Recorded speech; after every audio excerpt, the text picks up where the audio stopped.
Good afternoon, and welcome to today's Table Talk with Parents.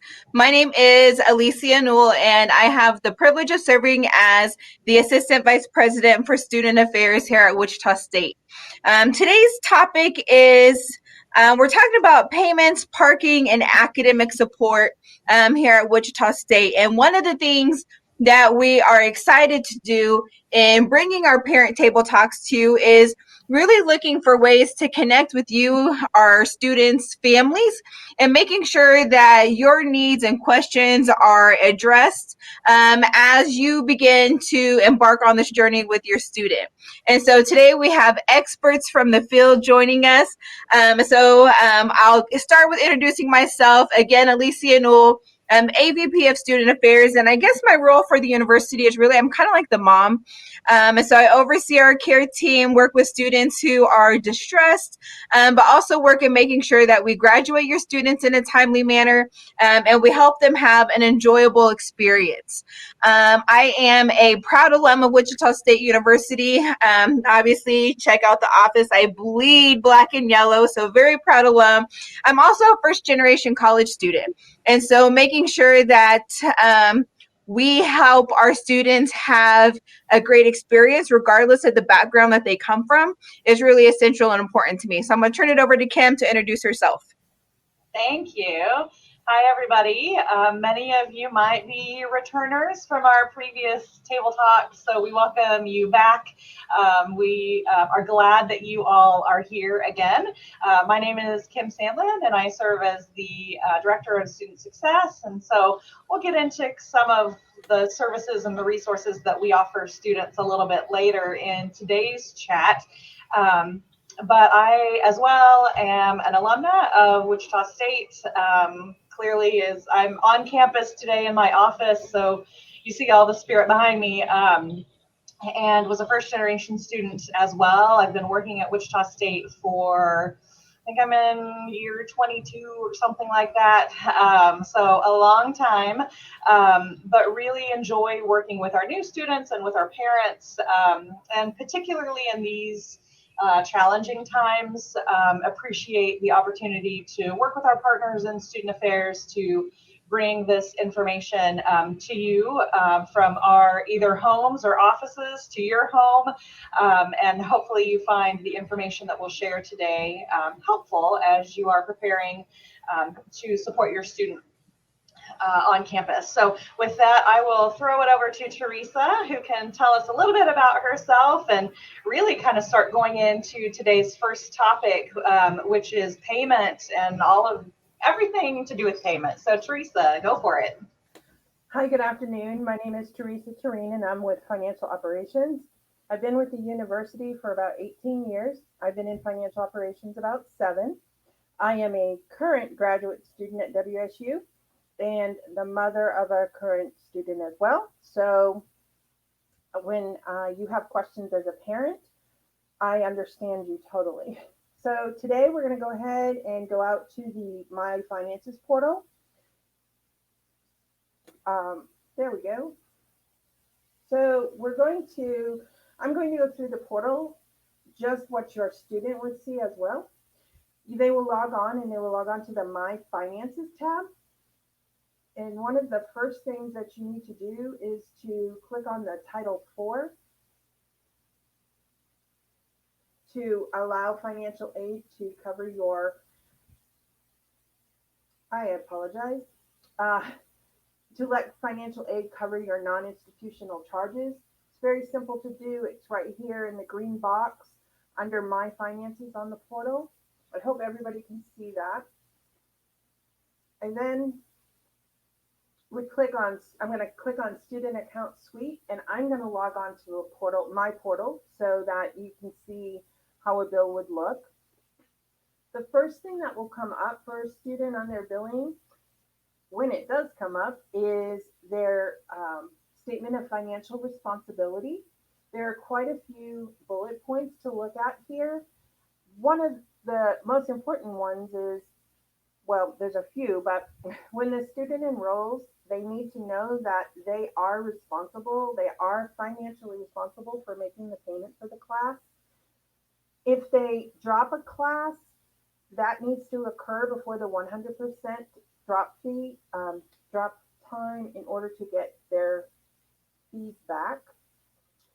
I will go over those dates here in just a little bit. Another important thing is all items, all notifications will be sent via electronic methods. You will not receive a statement in the mail. You, as the parent, will not receive a statement in the mail either. So you'll need to have your student set you up as an authorized user. Again, I'm going to go over that as well. If a student drops a class and has financial aid, they will need to work with the financial aid office prior to dropping their class to verify that it will not affect their status. So I'm going to go ahead and agree to that. If I don't agree, I can't go any further. So it takes just a few seconds to process, so it'll be just a second here. So this is what your student's portal will look like, their financial portal. Over here are announcements. These are important announcements that or links that your student will want to know about in order to take care of their bill. One of the things down here, if you see a negative balance, if this was to have a negative sign in front of it, don't pay it. That's a refund coming back to you if it's applicable after everything is applied to your student's account. So I had spoken to you about authorized users. That is right here in this link here to the right. And you'll want to have your student set you up as an authorized user. It's very simple. Add authorized user, and they will enter in an email account. They will want to enter the email account for both sets of parents because this is a way for you to both receive all the information that we send out to the student. Again, their financial information. This is not their grades, just their bills, their 1098-T. It allows you as a parent to make any kind of payments for them. So they would just enter that, click yes on these if that is something that they agree to, and press continue.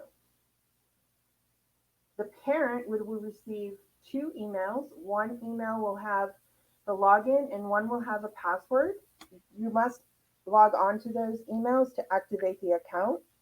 And then anytime something happens with your student's financial account, you will receive notification as well. Hey, Teresa. Yes. Sorry, can I interrupt you? I don't think that your screen is showing up on ours because we're still stuck on your So, finances. So I just want to let you know because you may not be able to see in your version. So just so that you know, the screen that we can all see is just the My Finances tab. So just as you go forward, keep going, but is just let it you know. loading now? Mm-mm. Oh. Okay. I'm really sorry. That's okay. Let me get back to, okay, let me try this. Sometimes, yeah, sometimes this happens so that you all know as we're on our portals and things like that, what we can show and can't and all of that. It's sometimes a little difficult. So sorry for the technical challenges there, but we'll make sure that we get this all explained in case you're wondering, where do I click? Where do I look? Ah, there we go. Okay. Great. Okay. Thanks. So, great. So I clicked on authorized user here to the right, and this is where you would put in a email address for the parents. So I am just not having any luck with the technical side today.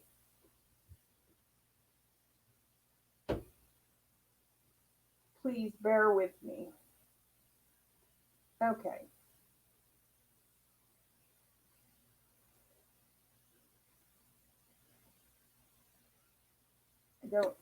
I'm so sorry. Can you see it now? Yes, you're good. Yeah. Okay.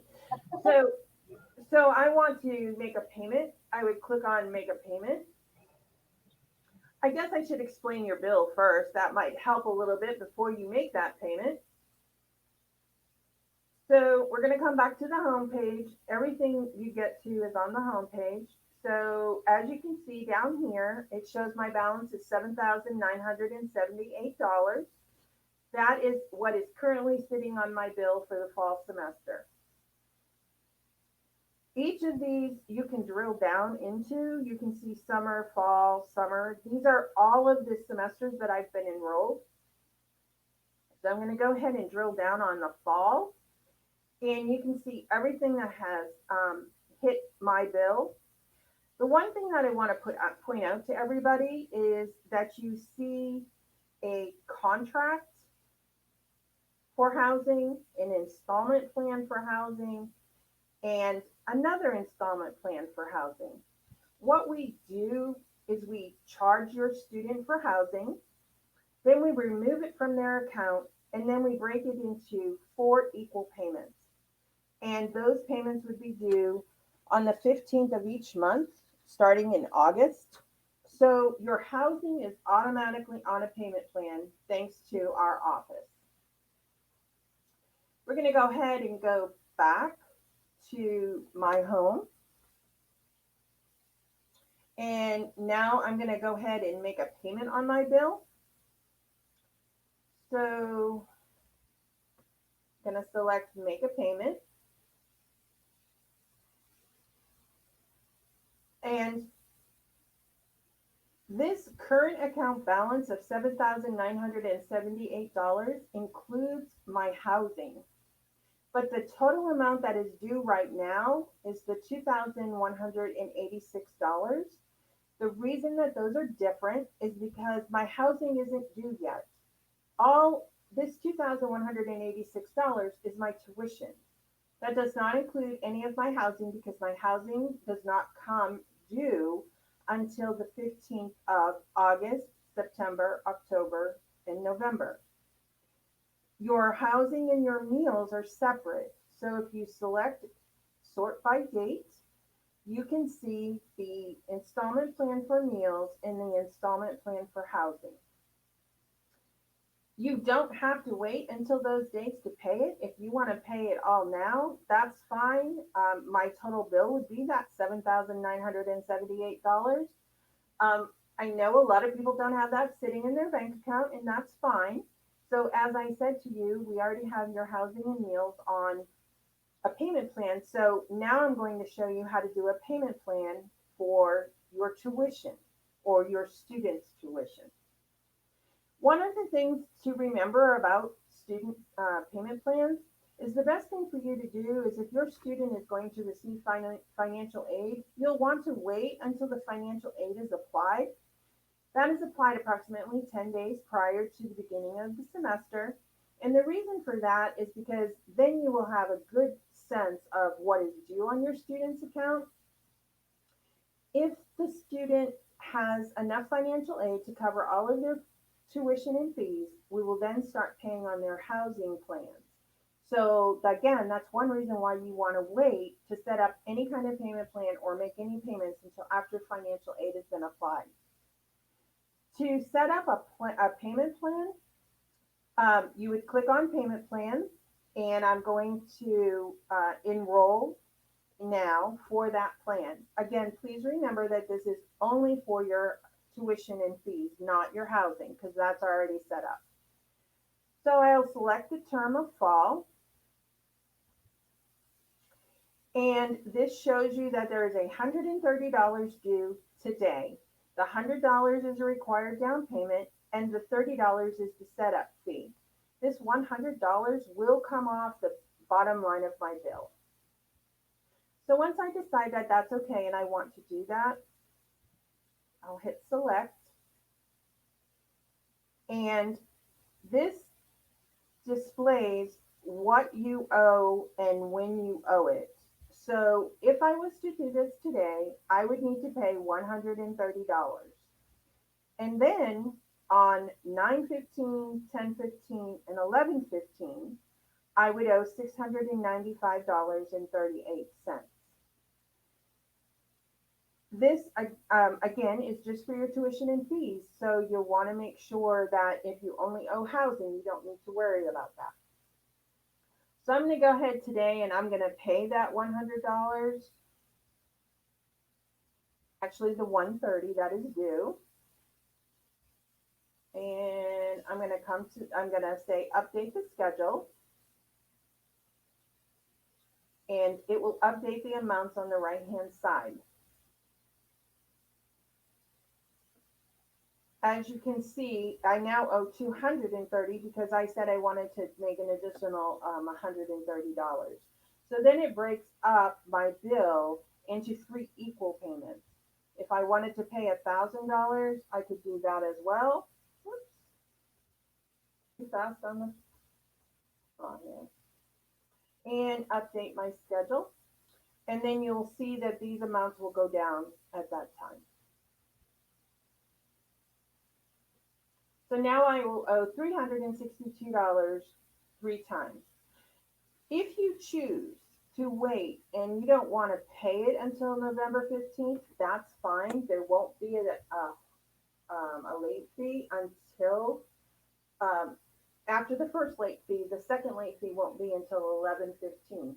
So as of today, if I was to pay the $1,000 and then I didn't want to pay again until 11/15, that would be okay. However, I will have a hold and I won't be able to enroll in any classes or make any changes to my schedule without coming into our office first. So the best thing to do is to stay on track with your installments. So I'm going to go ahead and I'm going to pay this $1,130 today. I can set these up onto an automatic payment, and I can go ahead and say yes, and it'll be automatically taken out of my account on the 15th of each month. That will not include housing. Housing has to be paid, cannot be paid automatically. That has to be paid online or in our office. But then the other thing most people choose is no, I don't want to set up payments because I don't want you to take the money out of my account because I don't get paid till the 18th of the month. So I'll come back in on the 18th of the month and make my payment by myself. So I'll go ahead and hit continue. And it's a little bit slow here. Okay, so this is where we go ahead and we select what method of payment we want to use. One of the things that I want to point out to everybody is if you use a credit card or a debit card, if it is plastic, you will pay a 2.85% fee. That is a fee that is charged to us, and you are responsible for paying that. So the easiest thing is to do an electronic check. So I'm going to go ahead and do that. And it's going to ask for my checking information. You can go ahead and set it up, put in your checking or savings, the routing number. If you aren't sure what that is, this shows you an example of that on your check. So you'll go ahead and enter your information. We ask for your routing number one time and your bank account number twice. The reason for that is to make sure you put it in correctly. One of the things that I always say to students is don't read it from here, read it from your check again, because you don't want to have a check come back as unacceptable. You can then save this payment for future methods so that when I come back in September, it's already in there and I don't have to enter it, but you do not have to do that if that is not something you want to do. Also, please remember this is not your debit card information. This is truly on the bottom of the check. And then you would hit continue and then I would submit my payment. So there's a lot of information here. These instructions are available out online. You can talk about making a payment. How do I make a payment? How do I set up a payment plan so you don't have to memorize everything that I'm telling you today? Another important piece that I'd like to look at is, I'm going back to the home. If I was to have a statement, my statement would be listed right here. One important piece of that is that, remember, a statement is a picture in time. So today at noontime, they ran statements. I owe $7,978. I come in 2 hours and I make a payment, my statement balance is going to remain the same, but my student account balance will not. So that's the piece that's important, is what is on your balance. If your student was to receive financial aid and get a refund and then come back in and change their class and there are additional fees involved, then they would have to go ahead and pay those additional fees. So you'll always want to look at the student account after your student makes any changes. One more important piece that I would like to cover is refunds. If your student was to get a refund for making a payment, dropping a class, and getting a refund back on that, or if they have more financial aid than what is needed, then we'll go ahead and do the refund. You'll want to go in here and put in your information for direct deposit. This is quicker and more, it's easier to get your money via a bank account than it is to wait for a check. A check can take 7 to 10 days because of the post office and having to be mailed and all of that, whereas a direct deposit time is basically 3 to 5 business days. So you'll want to go through these steps to set up your refund. So I think I am pretty much at the end. Yeah, this was very helpful. Well, I hope so. If you have any questions, we are going to put up the information for accounts receivable. And if you have any questions, you can email us at WSU accounts receivable at wichita.edu, or you can always call us at 978-3333, and that's area code 316. We also are willing to do Zoom appointments if that's something that you'd like to do to go over your student account. And as long as you're an authorized user, we can do that with you. Just email us and we'll get that taken care of. Sounds great. Thank you, Teresa.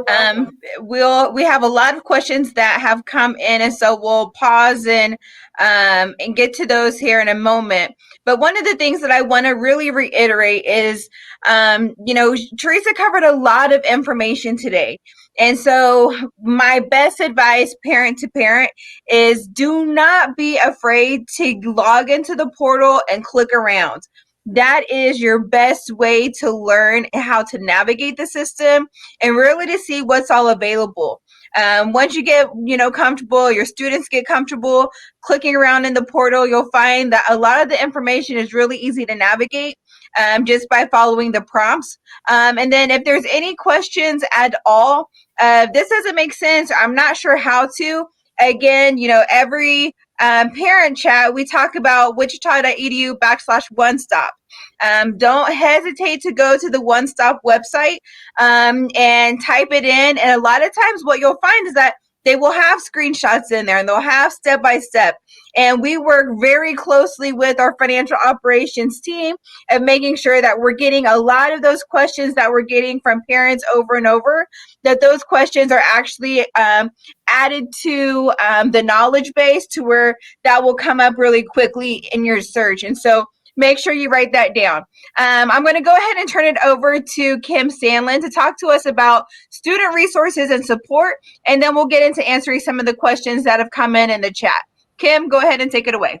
All right, thank you. So I know Alicia is going to be behind the scenes organizing questions and topics and all that. So I promise we'll get back to all of those payment questions that you all had here in just a couple of minutes. I wanted to take an opportunity to provide some information about services to help your students succeed academically, and specifically from our office, but also on campus. And it's incredible the amount of people and resources that want to help our students and that reach out to students. And unfortunately, we don't have a lot of reaching back to the university in some cases. And so really as a parent, if you can help us encourage your students to take advantage of the services that are being presented to them, the university will reach out to students who show some signs of maybe some struggle academically, otherwise. We will do proactive outreach because we truly believe that we want to help students before they get into a situation that they can't recover from. And so we will do that kind of thing. So what does that mean? So for instance, our success coaches and from the Student Success Office are assigned to every academic college. So if your student is a business major, we have a success coach that works with the folks over in business, with our faculty, with the dean's office and the leadership there, to really make sure that we're doing everything we can to support the business students. So she may reach out to students who show 3 semesters worth of declining GPAs, right? So we want to intervene and say, are you struggling with content? Are you in the right major? Are you just having a lot of things going on outside of class that's impacting progress in class? Is there anything that we can help you with? And so it's not an outreach to be punitive. It's really to make sure that we're doing everything we can as a university to support your student to be as successful as possible. So our success coaches will look for potential hazards, look for students who may be in particularly historically difficult courses, maybe more than one, reach out to them and say, are you aware of the tutoring resources? Are you aware of, the other kinds of things, maybe even through your department or from your professor that is in place to help you succeed? And so want to make sure that you know about those folks. They're important people for your students to connect with. Every academic college has a success coach with them. If your student is in the honors college, they will work with the coach that's in their primary college. And so just, again, want to reiterate, it's not a bad thing to receive a message from the institution to say, are you doing okay? We want to make sure that we're taking care of you. Again, we want to be as supportive as possible. The other piece that I want to make sure that we cover is the free tutoring and supplemental instruction that we have available for students. There are a lot of people, especially now, who are working from home, who are doing some side gigs, maybe tutoring or whatever. But those kinds of services, private services, your students are going to pay for, and depending on the subject, they're going to pay a lot of money for it. So they might pay 30 or 40 bucks an hour for a private tutor. I want to make sure that you all are aware that we will do what we can to provide quality tutoring at no charge to your students. And so know that before you all encourage your students to look for private support, please use the university resources. Our tutors are only tutoring in classes that they've taken here and have earned an A or an A minus in. Other campuses and other programs can't necessarily say that. So I want to make sure that you know that we select our tutors very, very carefully through student success. So if you start seeing that your student is struggling with content and you do think a tutor is something that they could benefit from, in their portal, like we've talked about the portal, I think on all of these chats, in the portal, they can request a tutor. They indicate which class they need a tutor for, and that information will go to our office. We have a Shocker Learning Center that's part of Student Success that goes to our office, and we will help connect the student to whichever service is most appropriate. For instance, if your student is an engineering major, your student will use Geeks, right? They have their own tutoring center for the College of Engineering. If your student just needs help with some writing, improving writing for papers, we'll connect your student with the writing center, whether that's in person or online. So know that you don't have to know all of the resources across campus. If you want to start with our office and the Shocker Learning Center, we will make sure that we get them connected to the right place. Again, it's all free. The other nice piece, a couple of additions into the Learning Center that we've had lately, our supplemental instruction program is a certified program, which means that student in supplemental instruction will reach out to your student if your class has supplemental instruction, or if your student's class has supplemental instruction. That SI leader will reach out to the students usually the Friday before the semester and ask, hey, if you guys want to participate in this service, know that it's available and know that I will work with your schedule as much as possible. And they will then schedule 3 out of class times during the week that they will host a review session, a study session. They will also be in that class with your student. They've already taken the class. Most of the time they are a major working with the professor who's teaching the class. And so these students are in there to help students be successful in the class. If the class is an online class or a hybrid class, that will be offered online. That support is offered online. In fact, this summer, the Writing Center, the Math Lab, and Geeks all were embedded in Blackboard, which is the learning management system that your students will use in their classes. And so it's very simple we try to make it simple. We try to put those requests for help where the students are and where they might need them. So if the class is online, most likely all of those services will be online. Now, as we're opening campus for the fall, the Shocker Learning Center will be open. It will be open 8 to 5, Monday through Friday. So if your student really needs to have an in-person tutoring session, it's possible, but you just need to work with the staff in the Shocker Learning Center to accommodate those needs or accommodate those requests. The tutors that we're hiring know that they're going to most likely be doing a lot of online tutoring versus in-person tutoring, and be able to, be expected to help in person when possible. Now, also know that the Shocker Learning Center has completely redesigned its layout so that we are distancing between pods. We have plexiglass shields between the tutor and the student. And so we are taking measures in there to make sure that that is a safe place, as safe as we can make it for the students needing the in-person service. So I've kind of covered a lot. I want to stop because I know there are a lot of a lot of questions, and I want to make sure that we get to all of those. I saw a lot popping up, so I'm going to look over on the chat, and Alicia, I'll turn it over to you to let us know where we go next. All right. So a lot of great questions. Thanks, Kim, for sharing all of that information. One thing that I can't reiterate enough is that Wichita State does a phenomenal job of providing support for your students, whether that's academic, social, emotional, mental health. And really, it's up to your student to take advantage of all the opportunities that Wichita State has available to them. If at any time there's questions, I'm fortunate enough to have amazing colleagues like Teresa and Kim on standby just to be able to pick up the phone and call and say, hey, I have this question, help me out. And knowing that they are there to walk me through every step of the way.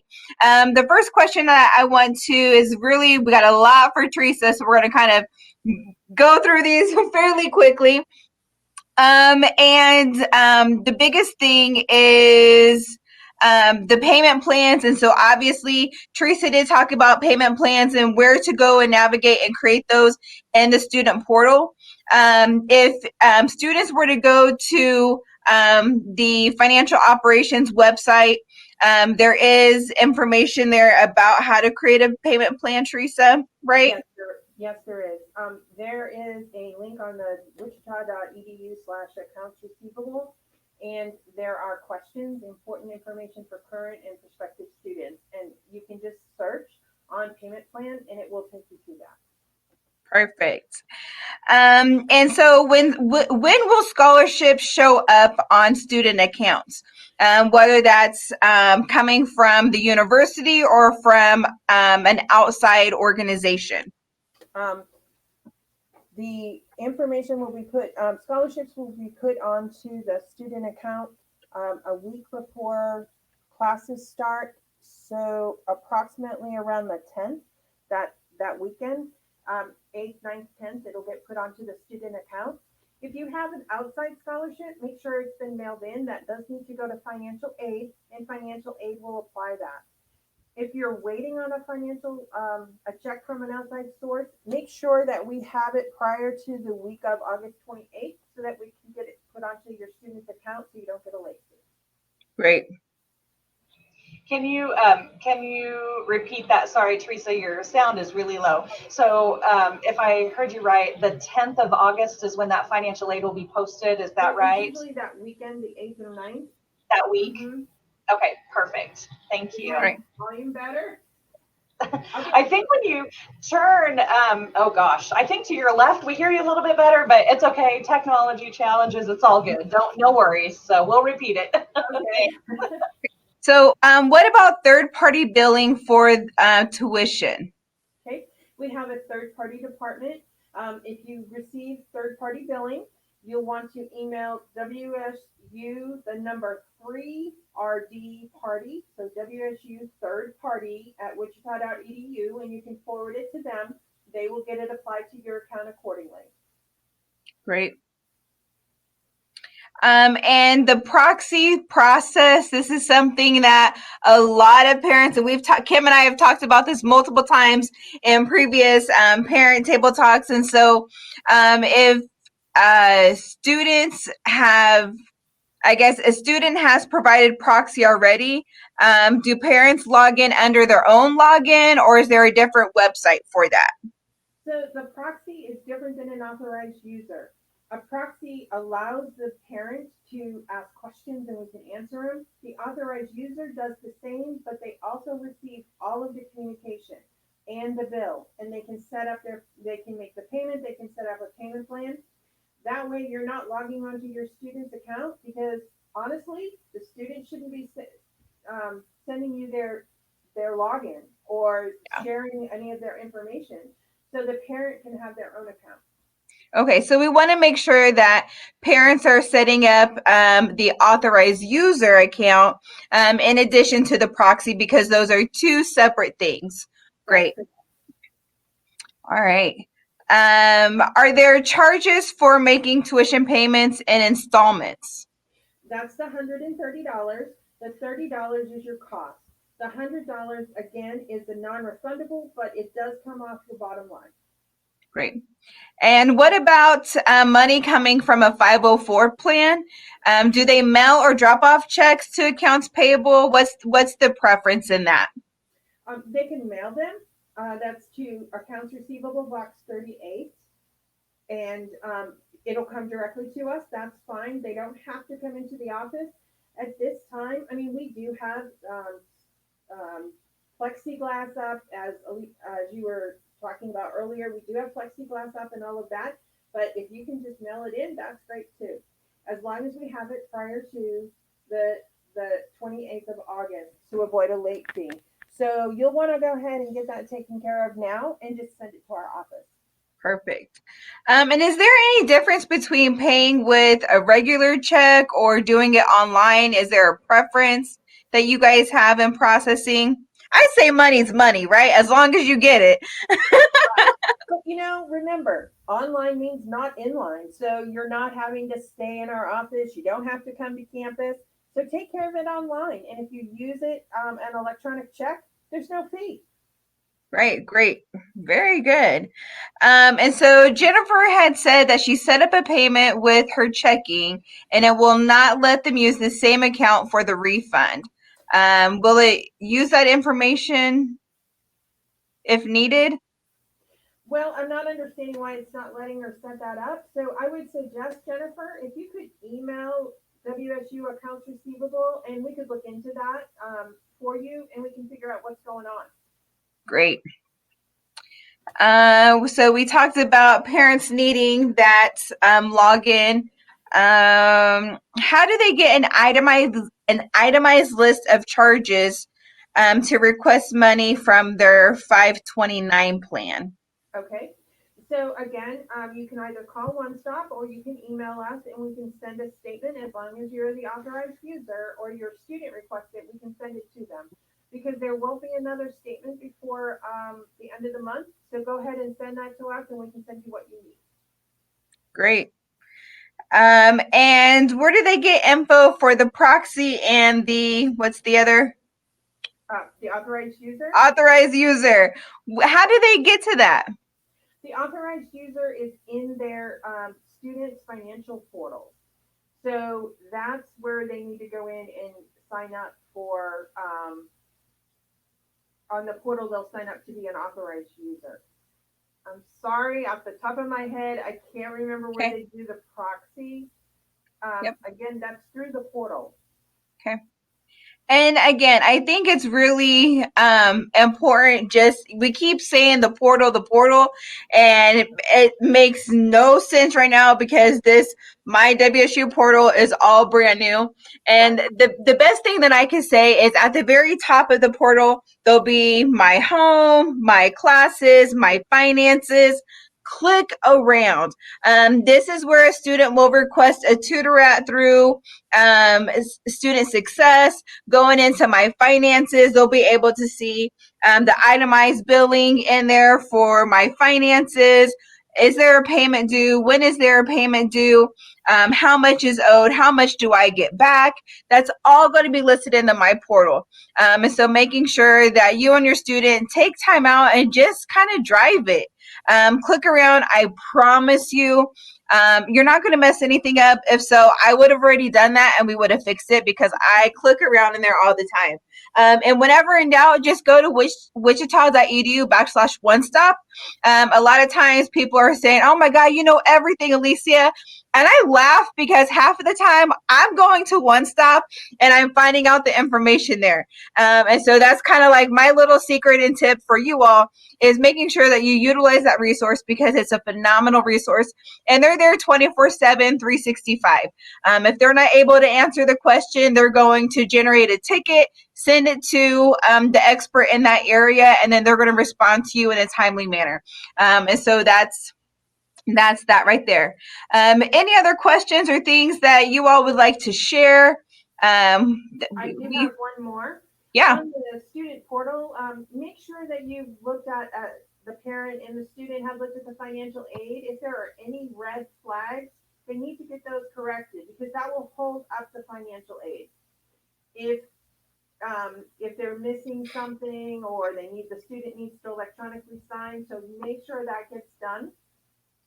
I did see a question about the $30 and the $130 for the payment plan. That is per semester. So that's a one-time fee per semester.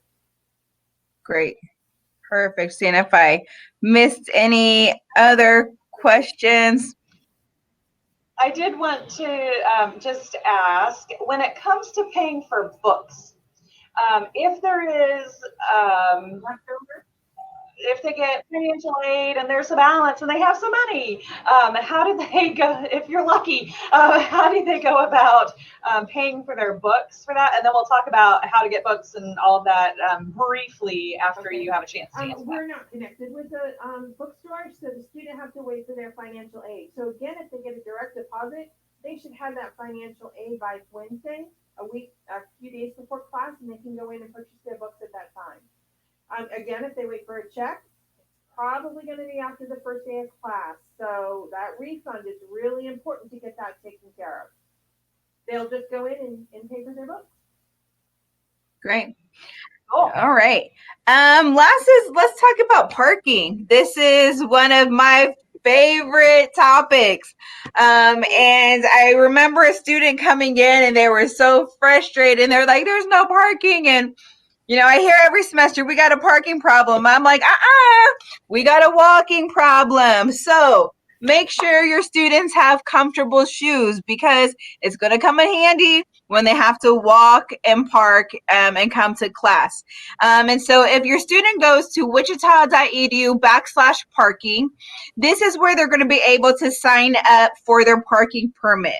If your student plans on driving onto campus and parking in a yellow lot, making sure that they have the appropriate permit. If not, they're going to get a citation. And the citations, I think I kind of may have set the tone for it when I was a student. I parked in all kinds of inappropriate places. Probably the one that was the highest ticket was the president's parking spot. That was like 200 and some dollars back then. I don't recommend it. But nonetheless, you have to have a parking permit in order to park on campus. We do have options for students to park off campus, and they can shuttle in. And so if your student wants to park over at the Metroplex, we have a phenomenal app that you can download, which is the WSU shuttle service. And on this app, it will tell you where the shuttle is, how long it's going to be until they arrive at your stop. And then you're able to kind of measure, okay, do I have time to stop and get that latte? Or do I need to hurry up and get outside to the bus stop? And so making sure that you have the appropriate parking permit. The permit is associated with the car and the tag that is assigned to it. So if your student gets in an accident, or maybe they have to switch vehicles for a day or a week because something happened, they can go into the portal and they can change and reassign that permit to a different vehicle. This is something that's really important because our university police, who are our partners on campus, they do a really good job of patrolling the parking and making sure that people who have paid are the ones that are actually utilizing the parking permits in the lots. And if they find that someone's parking there that doesn't, they will get a ticket. And the one thing that I will say is that a lot of times students are expecting a ticket on the window. No, not here. Our tickets will be emailed to them. So if you have a student who, comes up with, man, I had a student, no joke, who had 6 parking tickets. They had no idea that they had 6 parking tickets. And I said, well, when's the last time you opened your email? They opened up their email and there was like 100 and some unread emails. All of our parking tickets are emailed directly to their student account. And so make sure that, we said, they need to be diligent in making sure that they're checking their student email frequently. And that's for everything. It could be for an overdue library book. It could be for a refund from financial operations, or a deadline, or a reminder of a payment. Hey, you're meeting with your tutor. Here's a reminder. And so making sure they're going in and they're checking that, because there may be a parking ticket that they need to take care of. And if not, then they're going to have an increased fine. And so that's where you'll want to make sure you do that. There are different color lots on campus. And so if you go to wichita.edu/parking, you can see a map of where the parking is for students versus faculty and staff. I will tell you, remind your students to know the green, yellow, and red signage. And what does that mean? I'm going to tell you right now, red means no. Let's not park there. Those are reserved parking spots. And so if a student parks in a reserved parking spot, they may get towed in addition to a fine. We don't want to see that happen. So make sure that they don't park there. A green lot is reserved for staff. And so that's specifically just for our staff. And then there's yellow or is it the other way around? The other way around. Other way around. So yellow is for staff and green is good to go. We're students. We can do this. And there's some lots that are green and yellow to where faculty as staff and students can park in that same lot. And so just make sure that they're looking for that particular lot. Green, we're good to go. And that way there's no issues. If your student does happen to get a parking ticket, we do this thing called food for fines. And this is where students can bring canned food items, and they work with our Student Government Association. And if they turn in food items for our Shocker Support Locker on campus, our food pantry, then we forgive the fine and we're able to replenish our pantry and help the student get out of debt that way. So we'll share all of that information on social media, but wichita.edu/parking, we want to make sure you have those before students come to campus. I do want to mention on that park, I just pulled it up on my screen over here. They have an incredibly helpful FAQ, frequently asked questions page. It is Do I have to buy one? And no, because you can park at the Metroplex and hop on the shuttle. But if you plan to park on campus when the rules are enforced, then yes, you need to have that parking. So lots of things like that. What if I have a motorcycle? How do I purchase one? I'm kind of scrolling through here. How much does it cost? How do I pay for a citation? All of those kind of common questions. We get them a lot, we hear them a lot, and if you just go to that parking website, you'll find that it's extremely helpful and outlines a lot of that. And one more comment, we do have the parking garage on campus, but please remember that it's hourly. Just because you have a parking permit, you can't park in there without paying the fee. Yeah. Parking garage is tricky to navigate. Levels mean different things. Yep. So a red level, so you can't park on the first level. Second level, you're paying. Third level, or the top level, if that's 3 or 4, I don't remember. Yellow. Faculty staff. So you really have to be really aware of the parking garage rules there. So I did see a question over there. I don't know if it was answered in the chat or not. Students who are living on campus in Shocker Hall, where's the parking for Shocker Hall? The parking for Shocker Hall is down on the hillside side. There isn't an assigned lot. That's just where the majority of the students park. Okay. Yeah. And also keep in mind, on game days, and I know fall, I'm really hopeful that we're going to have basketball. But on game days, your students will be sent a text message if their cell phone number is in the system saying, hey, move your car from this lot because we have basketball and they use it for different reasons. And so just make sure that we talked about the Shocker Alert system, that your student is signed up for Shocker Alert, because that's something that will be sent out to students via messaging. Jennifer is correct that there is no physical parking permit. Everything is virtual. And so when your student signs up for their parking permit, they're putting in their tag number and the make and model of the vehicle. This is where the system will automatically scan that in, and we have a system where the university police parking staff will drive through, and it's a scanner that scans the lot, which is pretty cool. And so as they're scanning the lot, it's going to go beep, beep, beep, beep, beep. This car doesn't belong here. They're going to take a picture with their car of the vehicle that should not be there, and it's automatically going to generate a ticket to that vehicle that's registered to the car. And so it's really cool the way that it works. So again, just make sure your students have a parking pass. If not, tell them, put on their walking shoes, jump on the bus, and get your steps in. All right, any other questions? Let's see. I do see a question about 2 different students. If you have 2 students, it's $30 per student. That is student specific. Okay, great. Very good. All right. I think we've hit on a majority of the questions.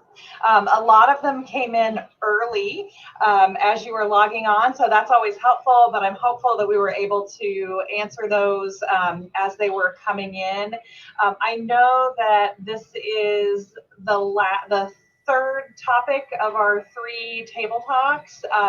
So we offer this again on Thursday. So if you didn't get your questions answered, or you get in there and you start driving in the portal and you're like, I don't get it, I have more questions, we'll be back Thursday night at 6 Central Time to also kind of talk about this again. So if you have additional questions, do let us know.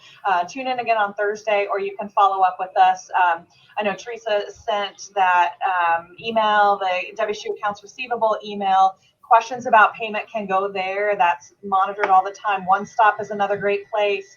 Wichita.edu parking, all of those resources there will help answer any further questions that you all have. So, Kim, did you talk about supplemental instruction? And yes, I did. Yeah, just make sure if your student is in a class that has supplemental instruction, the supplemental instruction leader is going to email them the Friday before classes. If you're in a general chemistry class, biology class, especially 200 level courses, those we support greatly. Almost every section has supplemental instruction. So make sure that your student is logging on and engaging with their class. Whether they are in person or online, either way, make sure that they can navigate Blackboard. If they don't know how to do that, there are people here who can help them on that. So their transition mentor, if they're new to campus, can help them through that and all of that in their online orientation modules. There's some videos they can go back if they want to do that, and look at some of those processes on how to log in and kind of navigate and that. So make sure that if there's anything you're unfamiliar with, you're asking now. In some cases, it's kind of a hurry up and wait, right? So your financial aid doesn't post until August, right? But what are some other things that you may be thinking? Because I'm going to tell you now, August is next week, folks. And we're preparing on campus for a very chaotic start because there's a lot of unknowns. And we share your some anxiety and angst about not knowing some of the answers to your questions, because I trust us, we've asked them as well. And we've said, we got to know this before classes start. And we know that's challenging. We're asking questions about processes and trying to make it as easy as possible. So be thinking about that. Dedicate a little bit of time now to think about what are my outstanding questions and asking them now, because once the semester hits, it's going to be probably a little overwhelming, more overwhelming than normal, because it's a completely different experience. And so we want to make sure that we're preparing folks ahead of time to be ready for that, because it will be unlike any other fall start. So I'll stop talking now. So. Yeah, no. Last, I do want to, and SR put in a great question about books.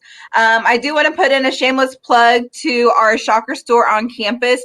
You can actually go to wichita.edu/bookstore, and the Shocker store will come up.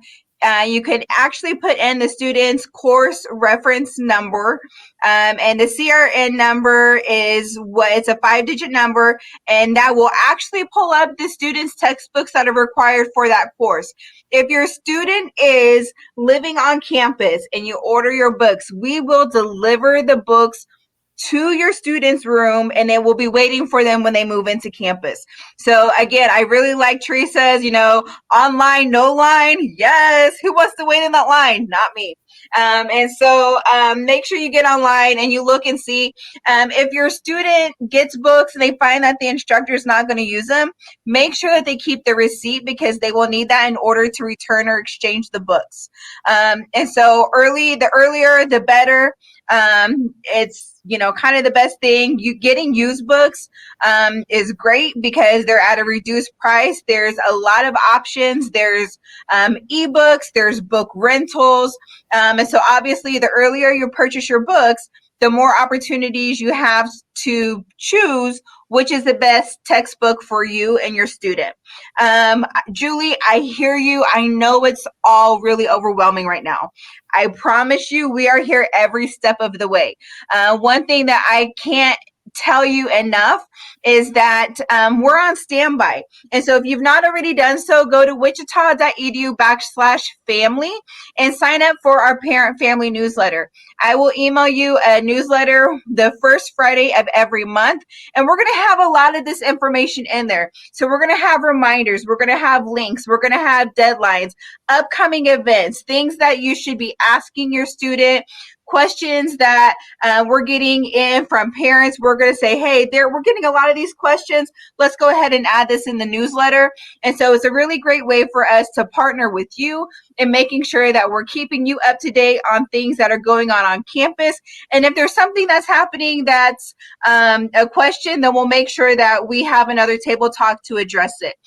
Also, you can join us on social media We have all kinds of social medias out there, wichita.edu /student affairs. You can find, like, share all of our stuff on our website. Same with student success and financial operations. But I see that we are at time. And so I know everyone's kind of on a lunch break and don't want to hold you. And so thank you for joining us. If you have other questions, don't hesitate to give us a call, send us an email, and just know that we're here for you. And again, welcome to the Shocker family. Have a great day, everyone. Bye-bye. Thanks, everybody.